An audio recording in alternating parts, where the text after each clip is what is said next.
Hello, and welcome back to our English classes.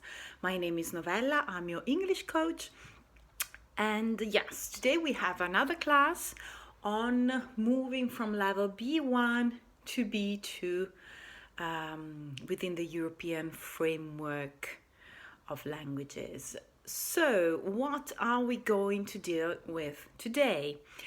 Today it's going to be a very short lesson, and it's going to be about the passive form. There are loads of ways to express the passive forms in English. Oh, not loads, but like 2 or 3 just come to my mind. So today we're going to start with one, the main one, and then next class we're going to deal with all the other ones. Of course, as usual, please refer to my website when it comes to exercises. Of course, by now you probably know that on my website, novellabenedetti.com, you can find a free downloadable PDF with exercises on the topics and as well as the keys of the exercises, so you can correct them by yourself. In any case, if you have any doubt or question or whatever, feel free to contact me, of course. So you can comment this video if you liked it. You can write me on Facebook, Instagram, email, whatever really. Last but not least, on my website, you can subscribe to my monthly newsletter, Resfaber. And with the newsletter, every month you receive one email every first Friday of the month with some free contents as to English, besides some updates and discounts on courses. Having said all this, let's move on with our free class. Passive form.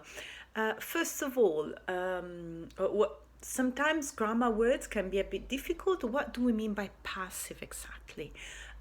Well, in languages, in any language, any kind of concept can be expressed in an active or in a passive form. Active form is when the subject is doing the action. For example, I don't know, I eat an apple. That's the classic example, at least in Italian grammar classes. I, being the subject, eat an apple, being action, the verb, and the object of the action is the apple. In passive form, however, you have a switch, and the first element to be highlighted is the object of the action. So if I say I eat an apple, active form, passive form would be apple, the apple is eaten by me. And yes, with this example, it's fairly difficult to think of cases or examples when we use these kind of verbs in daily life. But in reality, if you think about actions such as, I don't know, the woman was murdered, the car was stolen, it's quite common. It is also quite common when we speak about articles in newspaper, for example. Expressing actions in the passive form is quite an elegant way, and therefore also in formal context. Of course, you can use it also when either you have no idea of who is actually doing the action. For example, if I say the car was stolen, I don't know who stole the car, hence the car was stolen, but yes. Or when you don't want to say who did the action, perhaps because it wouldn't be nice or kind or polite. Good. So, as you might have noticed by the examples, you built the passive form with the verb to be plus the past participle of the verb. And this should be fairly easy for Italian speakers because also in Italian it's the same thing. Io mangio la mela è mangiata da me, la macchina è stata rubata, è tutto col verbo essere.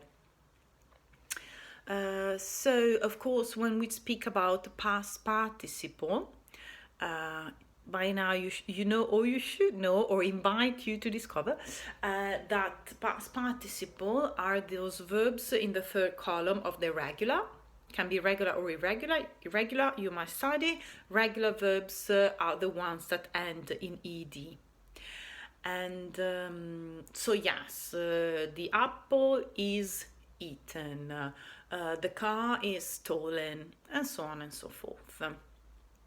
Of course, you need to add an extra level of difficulty, and namely as to the timing of the action, right?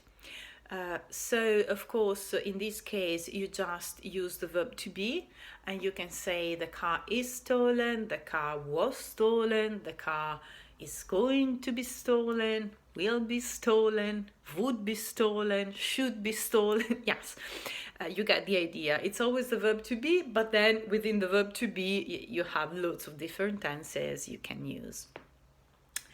Now, how do I build questions with these passive forms?